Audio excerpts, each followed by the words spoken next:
Still taking photos of your screen with your phone? Let me show you a faster way.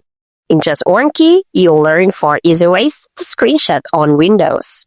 No apps needed, so let's get started.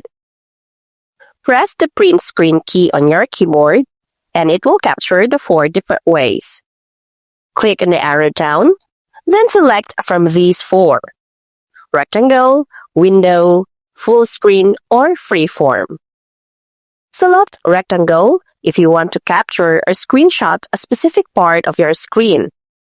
Select Windows if you want to capture your whole screen.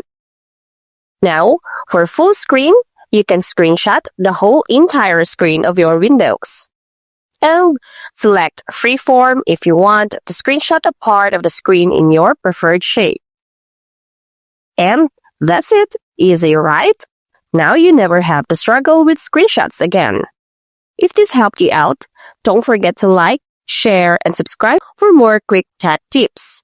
Got questions? Drop them in the comments below. See you in the next video.